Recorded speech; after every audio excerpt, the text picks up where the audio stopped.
자, 오늘 성경 마태복음 3장 16절부터 4장 7절까지 말씀입니다. 마태복음 3장 16절부터 4장 7절까지 말씀. 자, 먼저 마태복음 3장 16절, 17절 우리 같이 한 목소리로 읽습니다. 예수께서 세례를 받으시고 곧 물에서 올라오실새 하늘이 열리고 하나님의 성령이 비둘기같이 내려 자기 위에 임하심을 보시더니 하늘로부터 소리가 있어 말씀하시되 이는 내 사랑하는 아들이요 내 기뻐하는 자라 하시니라. 아멘. 자, 1절부터 7절까지 또 같이 한 목소리를 읽습니다. 그때 예수께서 성령에게 이끌리어 마귀에게 시험을 받으러 광야로 가사 40일을 밤낮으로 금식하신 후에 줄이신지라. 시험하는 자가 예수께 나와서 이르되 내가 만일 하나님의 아들이거든 명하여 이 돌들로 떡덩이가 되게 하라. 예수께서 대답하여 이르시되 기록되었으되 사람이 떡으로만 살 것이 아니요 하나님의 입으로 나오는 모든 말씀으로 살 것이라 하였느니라 하시니, 이에 마귀가 예수를 거룩한 성으로 데려다가 성전 꼭대기에 세우고 이르되 내가 만일 하나님의 아들이거든 뛰어내리라. 기록되었으되 그가 너를 위하여 그의 사자들을 명하시리니 그들이 손으로 너를 받들어 발이 돌에 부딪히지 않게 하리로다 하였느니라. 예수께서 이르시되 또 기록되었으되 주 너희 하나님을 시험하지 말라 하였느니라 하시니. 아멘. 아멘. 자, 이 시간은요 우리 선교사님 나오셔서 말씀 전해주시겠습니다. 잠시 기도하겠습니다. 하나님, 오늘은 하나님의 마음을 좀 나누고자 합니다. 하나님께서 직접 성령 역사해 주셔서 당신의 마음을 우리 성도님들 마음 가운데 전하여 주시옵소서. 예수님 이름으로 기도드립니다. 아멘. 할렐루야. 먼저 우리 한 달 전에 제 설교 좀 복습 좀 하겠습니다. 그때 제가 교회란 무엇인가에 대해서 나눴어요. 야고보서 말씀으로. 그래서 5장 16절에 보면 서로 고백하며 서로 병 낫기를 위하여 서로 기도하라. 은혜 강구는 역사는 이미 큼이니라. 그러니까 서로 죄를 고백하면서 병 낫기를 기도하면 엘리야의 기적처럼 그런 엄청난 기도의 결과들을 우리가 경험할 수 있다. 이런 얘기를 나눴습니다. 저에게 어떤 성도님이 이런 질문을 할 수 있을 것 같아요. 아니, 가족끼리도 부부끼리도 서로 수치를 나누지 않는데 그게 가능하냐? 어떻게 공개적으로 죄를 고백하고 그러는 공동체 교회가 어디 있느냐? 이런 얘기를 하실 것 같아요. 맞습니다. 이거 정말 거의 불가능에 가까운 일이죠. 그러나 그런데 이제 아담과 이브도 죄를 짓고서 첫 번째 나타난 현상이 벌거벗었다, 수치스러워 숨게 되었습니다. 하나님 눈은. 근데 우리가 예수 그리스도로 인해서 그 수치를 이제 가릴 수 있게 되었죠. 그래서 하나님의 꿈은 그 다시 회복된 에덴 있는 모습 그대로 하나님께 나아갈 수 있는 그런 하나님의 나라가 다시 임하는 것이 하나님의 꿈입니다. 그리고 사실 역사적으로도 그런 신뢰가 있어요. 그 평양대붕이 어떻게 시작됐냐면 서양인 선교사가 그 한국 성도들의 그 당시 사진을 보세요. 얼마나 미개하고 더럽고 무시가 되죠. 무시가 되니까 어떤 교회에 문제가 있으면 사실 그들에게 문제를 돌렸어요. 그런데 이제 지금 원산 그쪽에 이제 선교사들 모임에 먼저 가서 하디라는 선교사님이 자기가 죄를 고백해요. 내가 선교지 백성들을 무시했다. 그리고 공개적으로 다시 집회에 나가서 자신의 죄를 그 선교지에 있는 사람들 앞에서 죄를 회개하기 시작합니다. 저는 제가 선교사이기 때문에 이게 엄청난 일인 걸 알겠어요. 9년간 아프리카 선교를 해봤는데 그들 앞에서 내 죄를 회개한다? 내가 너희를 무시했다? 그게 얼마나 큰 회개고 엄청난 영향력을 끼쳤을지 제가 직감하게 됩니다. 그 이후에 길선주라는 장로, 나중에 목사님이 되시는데 그분이 공개적으로 또 성도들 앞에 나아가서 회개를 해요. 어떤 과부가 재산을 맡겼는데 지금으로 한 100불 정도 되는 돈을 유용을 한 거예요. 그 죄를 고백합니다. 그러면서 사람들이 그 죄가 자발적으로 은혜에 의해서 밀려나오기 시작하면서 서로 나와서 회개를 했던 사건이 있고, 그 그 장대원 교회에 지금 이제 김일성, 김정은 동상이 있는 그 여파가 전국으로 퍼지기 시작해요. 그 DNA가 한국 교회에 있습니다. 그 선교의 DNA가 우리에게 있고, 근데 이제 한 가지 부연할 것은, 그때 그 모임이 우리가 알고 있던 부흥회 기도 모임이 아닙니다.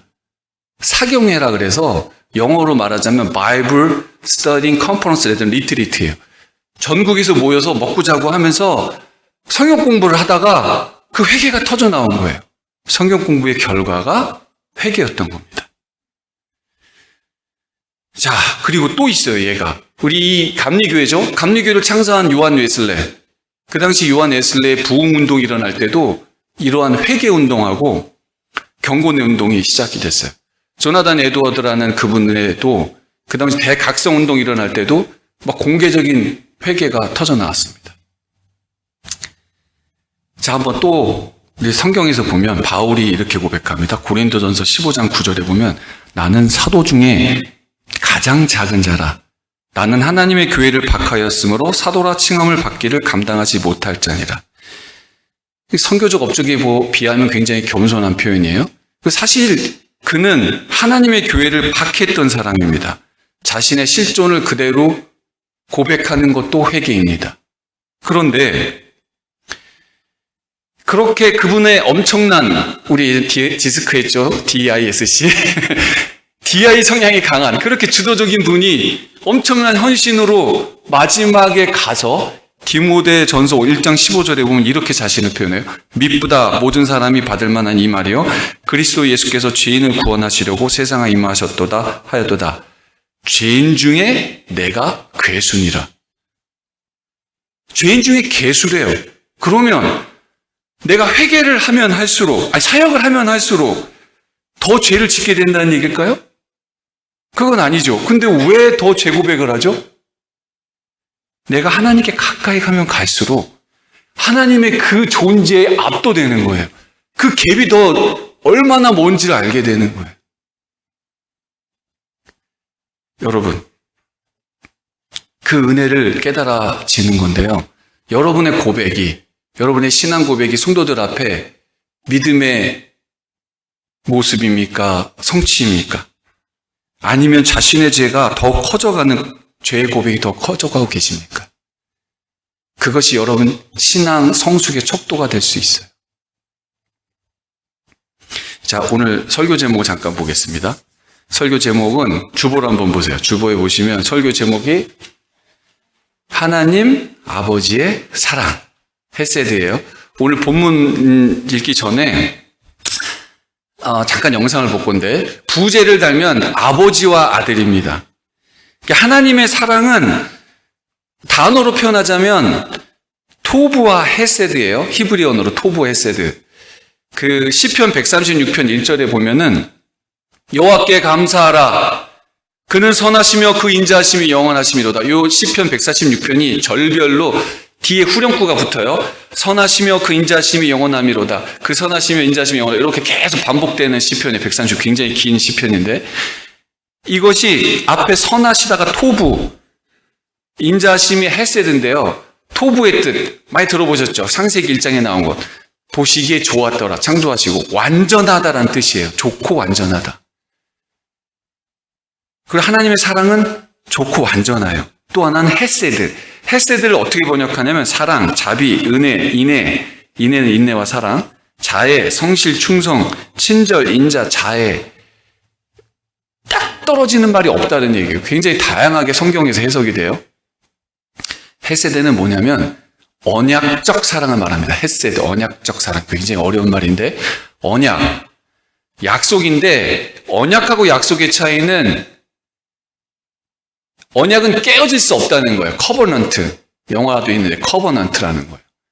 자, 하나님과 우리와 사이에 맺은 약속인데, 문제는 우리는 맨날 변하고 실수하고 그러지만 약속의 상대자인 하나님은 영원하고 불변한 거예요. 그러면 그 약속은 어떻게 되죠? 영원하게 되는 거예요. 영원하게. 자, 오늘 우리 마지막에 부른 찬양, 여호와께 돌아가자.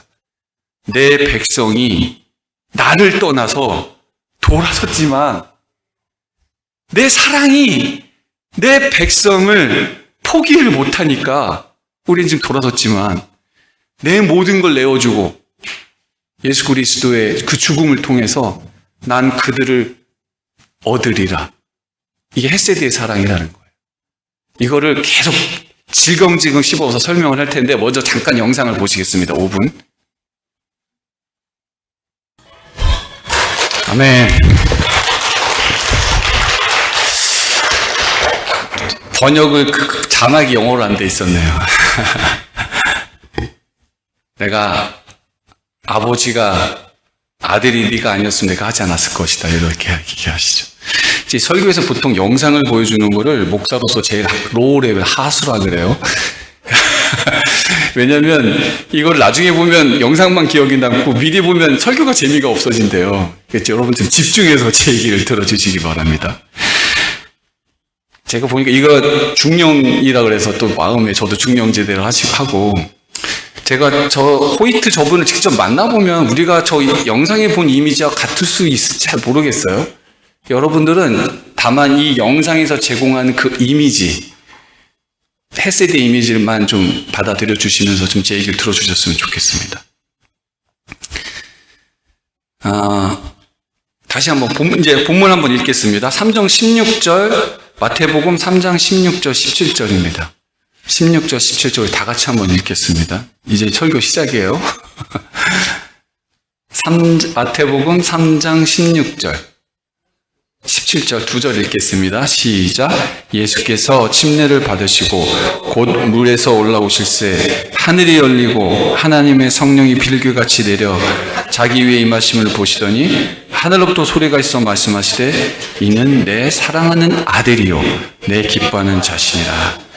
여러분도 잘 알고 있는 예수님이 세례받는 장면이에요. 예수님께서 세례를 탁 받고 올라오니까 실제로 자연에서 하늘로부터 음성이 내려와요. 이는 내 사랑하는 아들이요 내 기뻐하는 자니라. 하나님은 예수님이 사랑하는 아들이고 기뻐하는 자라고 말씀을 하세요. 이게 바로 예수님의 정체성입니다. 예수님은 하나님이 사랑하시고 기뻐하시는 자라는 거. I am well pleased. 그런데 사랑하는 자인데 바로 예수님 그 다음 장면이 뭐냐면 예수님을 광야 시험으로 보내요. 사랑하고 기뻐하시는 자인데. 자, 이 음성에 대한 기록이 마태, 마가, 누가 공간복음이라는 이 세 복음서에 똑같이 적혀 있습니다.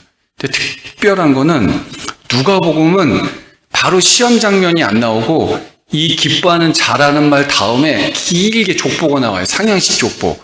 요셉, 아버지 요셉부터 시작해서 쭉 다시 올라가는 족보가 나와요. 그래서 마지막 38절에 이 위는 에노스요, 그 위는 셋이요, 그 위는 아담이요, 그 위는 하나님이라.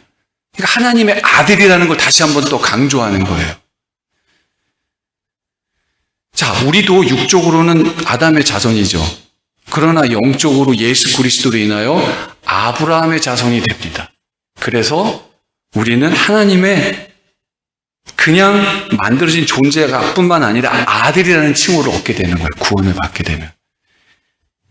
제가 얘기해 드리고 싶은 거는 예수님이 들었던 그 음성을 우리도 들어야 된다는 거예요. 예수님 하나의 모범이에요. 표본. 우리가 들어야 할 음성은 나는 하나님의 사랑하는 아들이요 기뻐하는 자라는 거예요. 이게 또한 우리의 정체성입니다. 아멘. 그런데 또 이런 얘기를 하면 여성분들이 나는 딸인데 이러시는 분들이 있어요. 이 아들이라는 말은 아담이 이 인간을 총칭하는 얘기예요. 딸 포함하는 얘기입니다. 우리는 하나님의 자녀입니다. 자, 그런데 말입니다. 예수님이 이 세례를 받고서부터 30년의 사생애를 끝낸 공생애를 시작을 해야 되는데 그 소리를 듣고 시작한 거는 마귀에로부터의 시험입니다. 자, 4장 1절부터 4절까지 제가 먼저 읽고 2절 읽고 3절 읽고 제가 먼저 1절 읽을게 4절까지. 그때 예수께서 성령이 이끌려 마귀에게 시험을 받으러 광야에 가사 2절 시험하는 자가 마귀가 예수께 나와서 이르되 내가 만일 하나님의 아들이거든 명하여 이 돌들로 똑똑이가 되게 하라. 예수께서 대답하시되 기록되었으되 사람이 떡으로만 살 것이 아니요 하나님의 이름으로 나오는 모든 말씀으로 살 것이라. 자, 마귀가 주는 첫 번째 유혹 시험이 뭐죠? 사람들은 이런 얘기를 하면 먹는 거 시험이야, 떡 시험. 아니에요. 그건 상황이에요, 상황. 우리 인생의 상황에 가장 첫 번째 부딪히는 문제는 먹고 사는 문제예요. 근데 마귀가 유혹은 먹고 사는 문제가 아니에요. 상황은 전개됐는데, 자, 다시 한번 보세요. 3절에 어떻게 시험해요, 마귀가. 정체성에 대한 시험을 하는 거예요, 정체성에 대한 시험. If you are the son of God, if 네가 하나님의 아들이었거든 그렇게 해보라는 거예요. 우리는 여러분 믿음이라는 게 내가 누구인지를 증명을 하는 게 그게 믿음이 아니에요. 믿음은 순종이에요. 믿음은 하나님의 말씀으로 사는 겁니다. 믿음은 아무 성과도 없는 이기기만 한 정신승리도 아니고요. 자격지심에서 열등감을 극복하려고 하는 그 행동도 믿음은 아니에요. 우리는 하나님께 사랑받고 기뻐하시는 사람입니다. 그러나 사랑한 아들에게 허락된 길은 험난한 길이었어요. 아버지는 아들을 사랑하지만 아들을 사명의 길로 인도하고 예수님은 하나님을 사랑하기에 그 시험, 고난의 길을 순종하고 가십니다. 그리고 그 사명의 길을 감당할 수 있었던 것은 바로 이 정체성 인식에서부터 그걸 감당할 수 있었던 거예요. 나는 하나님의 사랑하는 아들이고 기뻐하시는 자라는 것 때문에. 이게 끝이 아니에요. 예수님은 이 40일 광야 시험에도 공생기간 내내 유대인들로부터 멸시를 당해요. 예수님이 하나님의 아들이다라고 얘기를 하면 막 옷을 찢어요.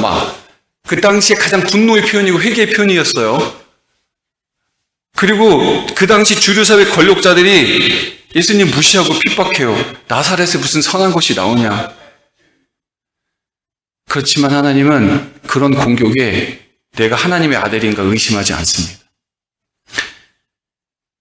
예수님이 기적을 베풀 때도 그걸 증명하려고 베푼 게 아니라 우리가 불쌍해서 국률의 마음으로 또는 믿음을 주시려고 복음을 전하시기 위해서 기적을 베풀었을 뿐이에요. 비록 우리는 하나님의 사랑하시고 기뻐하는 자녀이지만 세상은 우리를 보고 비웃습니다. 네가 무슨 하나님의 자녀야. 그 꼴에, 그 성격에, 그 정도 공부하고 그 성적에, 그 정도 재산에, 여직 빌어먹고 살면서 그 정도 헌신해가지고 그 정도 도덕적으로 살아서 네가 무슨 하나님의 아들이야 라고 우리의 정체성을 흔듭니다. 우리는 예수님이 사랑하기에 세상이 무슨 소리를 들어도 여전히 아직 부족한 게 있지만 내 자신을 바라보지 않고 주님을 바라보면서 주님과의 관계 안에서 예수님이 가신 길을 우리도 걸어갈 수 있습니다. 아멘. 저는 이러한 메시지가 최근 우리 김원표 목사님 새벽 기도라든지 주일 예배에 계속 반복되는 주제에 나타내요. 우리 시선을 내 자신이 아니라 하나님께 돌리자. 과거의 믿음에 머물러 있지 말고 화석화된 믿음에 머물러 있지 말고 하나님께 바라보고 나아가자. 똑같은 메시지입니다. 다시 이제 5절에서 7절, 4장 5절에서 7절 읽겠습니다. 제가 5절 먼저 읽고 6절 읽으시고 제가 7절 읽을게요. 이에 마귀가 예수를 거룩한 성으로 데려다가 성전 꼭대기에 세우고 이르되 내가 만일 하나님의 아들이라면 뛰어내리라.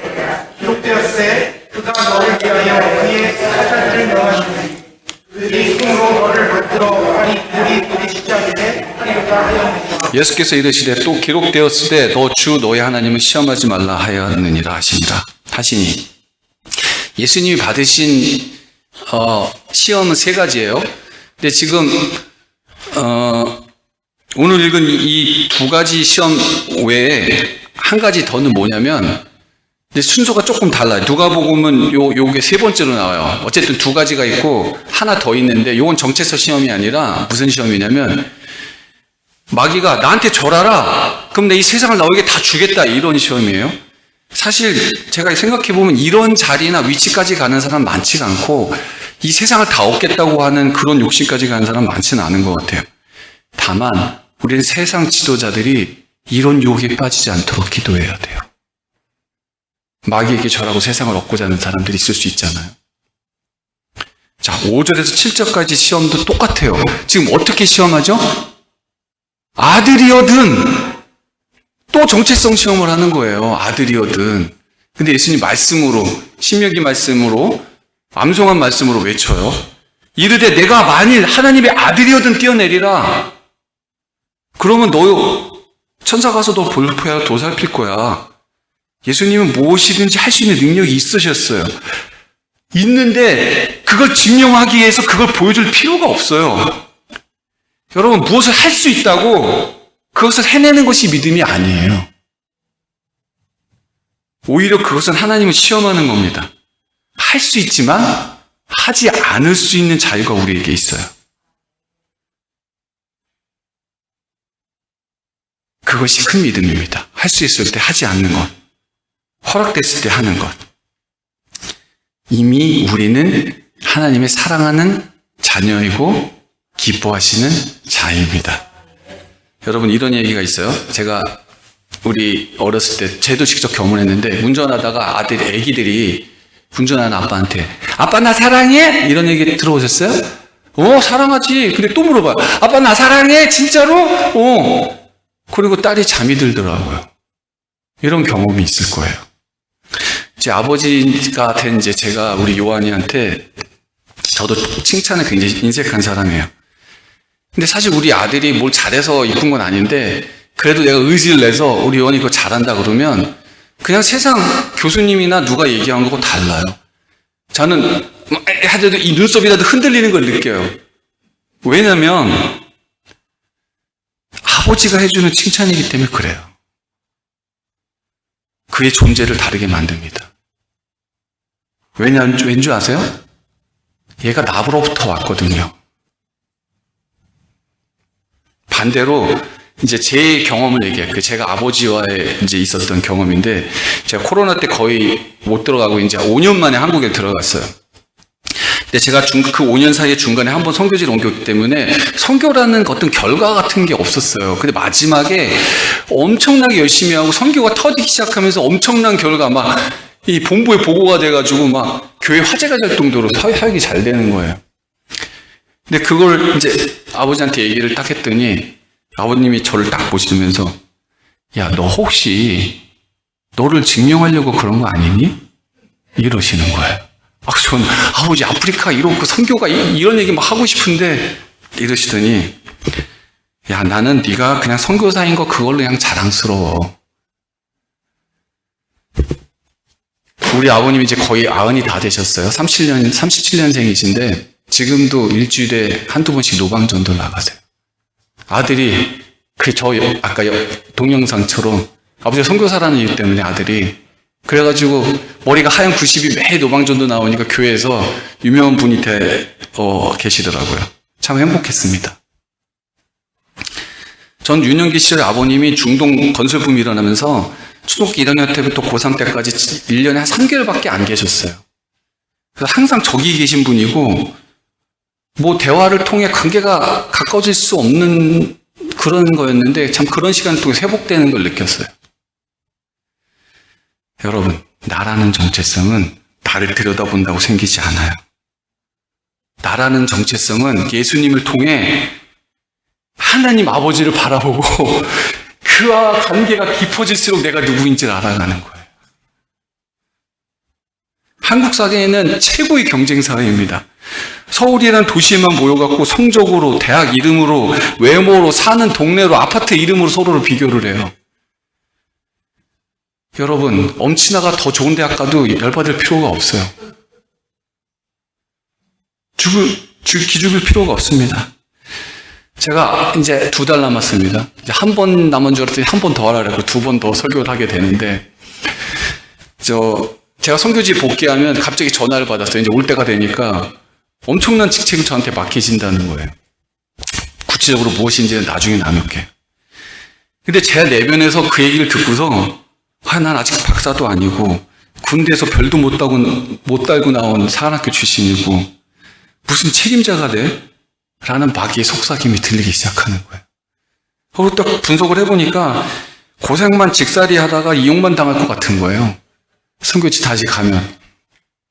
근데 오늘 말씀처럼 하나님이 사랑하시는 자요, 기뻐하는 자라는 말씀을 믿고 순종하고 나아갈 겁니다. 저를 위해 기도해 주시기 바랍니다. 탕자의 비유 아시죠? 탕자의 비유에서도 우리 하나님의 헤세드 사랑을 확인할 수 있어요. 자, 첫째가 죽지도 않는 아버지에게 유산을 받아서 다 탕진했잖아요. 돌아와가지고 다시 해주세요 그랬더니 또 그냥 받아주세요. 어처구니가 없죠. 그걸 보면서 첫째는 열받아요. 아니, 어떻게 나는 맨날 옆에 있었는데 어떻게 저럴 수 있지? 잔치를 벌어주고. 근데 그때 아버지가 야, 너 꼰대짓 하지 마 이랬습니까? 그 밖에 있는 아들을 데리러 또 나가요. 설득해서 안고 옵니다. 하나님의 사랑은 끝까지 책임지는 사랑이에요. 지금 여러분이 첫째 아들의 모습입니까? 둘째 아들의 모습입니까? 상관없어요.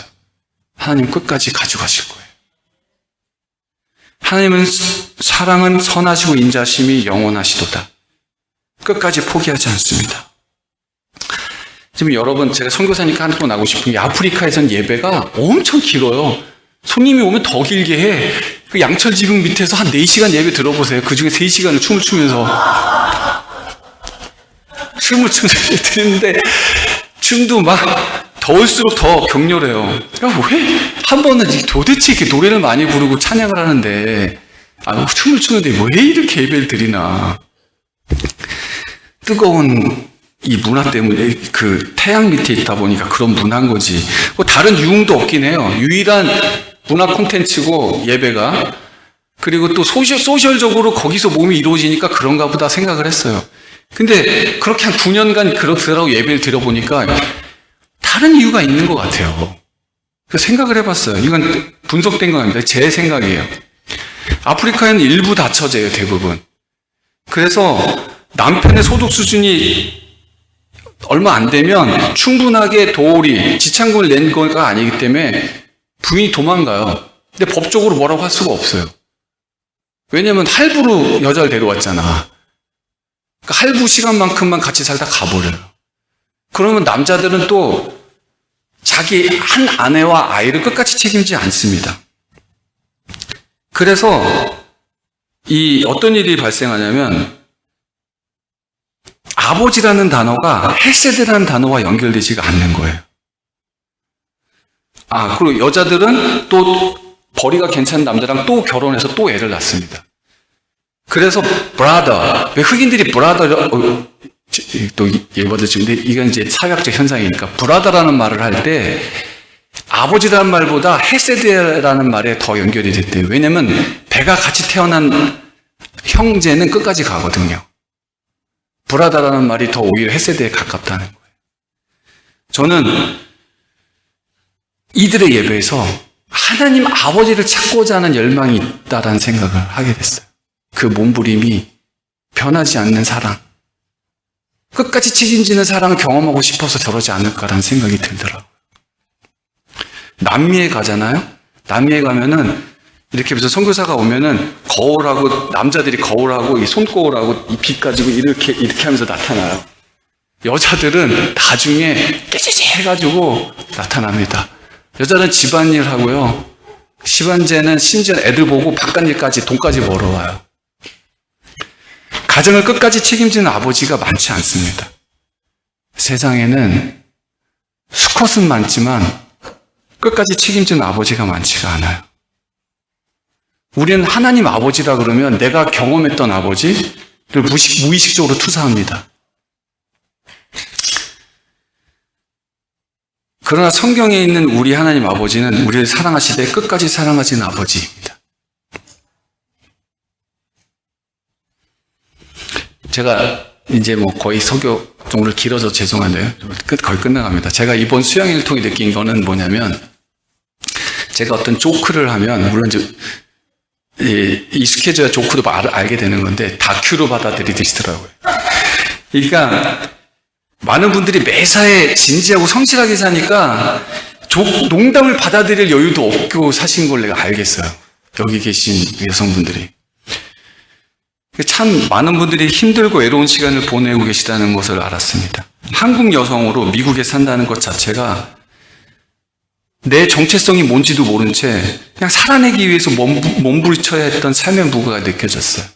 제가 마지막 시간에는 여러분의 꿈이 뭡니까 물어보니까 다 당황해 하더라고요. 꿈? 나한테 꿈이 있었나? 여자분들이. 여전히 진행형입니다. 또 여러분 인정하실지 모르겠지만 제가 느끼기에는 성도님들이 김원표 목사님 관심과 사랑받기 위해서 엄청 노력하는 것 같았어요. 저는 의도적으로 여러분의 아버지와 남편으로부터 듣지 못했던 칭찬과 축복을 해주기 위해 공개적인 장소에서 여러분들 막 칭찬하고 그랬어요. 의도적이었습니다. 저는 2개월 후에 이제 떠납니다. 아프리카로. 이제는 그 음성을 하나님으로부터 듣기를 원합니다. 여러분 하나님 보시기에 아름답습니다. 여러분 문화가 다른 미국 남자랑 살아서 외로운 게 아니에요. 그때 오신 한 분이 이러더라고요. 한국 남자랑 살아도 외로워요. 맞습니다. 예수님만이 우리의 참신랑이십니다. 우리는 예수님만으로 채워질 수 있는 그 공간이 이만큼 비어있게 설계되어 있어요. 근데 그 빈 공간을 남편으로부터 채우려고 그러니까 맨날 싸움이 끝이 안 나는 거예요. 세상에 그런 임영웅도 최수종도 박보검도 없습니다. 그런 남자는 없어요. 여러분의 참신랑은 예수님이시고 예수님의 핏값으로 사신 여러분의 교회 식구들이 여러분과 가족입니다. 이제 남성분들에게 하고 싶은 말이 있어요. 남자분들은 이제 하나님 사랑의 대리자가 돼서 수컷에서 아버지가 돼야 되잖아요. 그런데 그 아버지가 되려면 자신의 약함을 인정하고 고백할 줄 알아야 돼요. 자신의 의지에 의해서 나오는 그 용기가 남성성이 아니에요. 나를 사랑하시는 아버지를 의지하는 것이 필요합니다. 그런 좀 다른 색깔의 용기가 필요해요. 자, 약할 때 강함 대신에 아시죠? 그 찬양을 작곡한 데니스 저니거는 동성애자였고 여성이 되고자 했어요. 어렸을 때 성추행도 당하고. 그래서 성 정체성의 갈등과 갈망이 올라왔어요. 수년간 투쟁을 했어요. 자신의 약함을 있는 그대로 인정하고 기도하고 성경 공부하면서 예수 그리스도를 인격적으로 만나면서 자기의 성 정체성을 찾아가는 시간들을 작곡한 노래가 이 노래예요. 약할 때 강함 대신에 나의 보배가 되신 주 나의 모든 것 쓰러진 나를 세우고 나의 빈 잔을 채우네 주 나의 모든 것 하나님의 어린 양 예수 어린 양 이 찬양은 정말 영감 넘치는 찬양이고 예배곡으로 사용됩니다. 그렇게 자신의 약함을 인정하고 예수 그리스도를 영접했을 때 그는 예수님으로 강함이 되고 결국 결혼해서 9자녀를 두게 됩니다. 마지막 사진 한 장 보시겠습니다. 제가 다음 사진 또, 네, 앞 사진 다시 앞조심. 자, 지금 대제사장이 파란색 이 세마포, 하얀색 세마포는 예수님을 상징하는 거예요. 우리가 수치가 많죠. 이제 우린 예수님을 인해서 다 제사장이 됐어요. 왕 같은 제사장이. 직접 예수님 이름으로 기도할 수 있잖아요. 자, 하나님께 나아갈 때 뭘 입고 있냐면 흉패라는 거래요. 흉패에 지금 12가지 보석이 있습니다. 12가지 보석이 뭐냐면 12족속, 12아들이에요. 정확히는 옷을 입고 있는 레위 족속을 제외하고 요셉의 아들 둘, 므낫셋하고 에브라임 지파를 포함해서 12족속이 있어요. 자, 여러분, 저 대제사장하고 에봇의 보석에 집중하지 마시고 한번 제 얘기를 들어보세요. 이들의 삶이 어땠어요? 레아가 시기 질투로 애들이 태어난 거 아니에요. 그 각자의 종들이 또 해서 애를 낳고 그 난 애들은 어땠어요? 요셉의 질투 때문에 형제 유기 사건에 디나 강간 사건에 그래갖고 종족 학살 사건에 예수님은 또 어디서 오죠? 유다와 며느리와의 불륜 사건에서 오잖아요. 제가 이야기하려는 거는 우리의 출생과 삶이 다 이래요. 그런데 그거를 보석으로 삼으시는 거예요. 저 제사장과 보석에 집중하지 마시고 하나님을 만나러 이 온 제사장을 보시고 하나님의 눈을 보세요. 그런 우리의 삶을 보석으로 여기시고 만나주시는 거예요. 아멘. 이제 우리 자신을 바라보지 말고 하나님을 바라봅시다. 여호와께로 돌아갑시다. 우리 찬양 한번 나와서 우리 찬양을 계속 불러주시는데 여러분은 어디까지만 부르냐면 사랑은 오래 참고 전까지만, 찬양팀은 계속 노래 부르고 좀 기도하겠습니다. 이 앞까지는 내 백성이 나를 떠나 돌아섰지만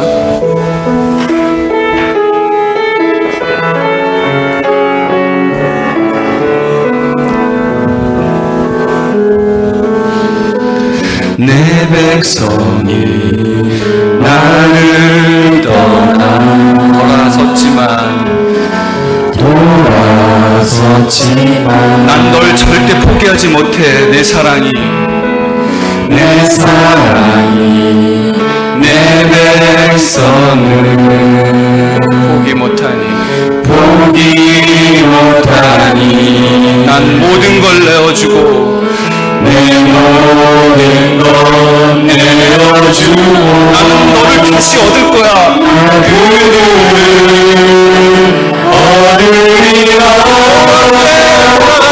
여호와께 돌아가자. 우리 돌아서도 부는 편지. 여호와께 돌아가자.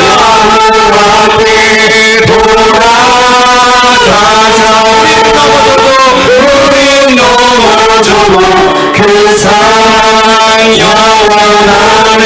내 백성이 나를 떠나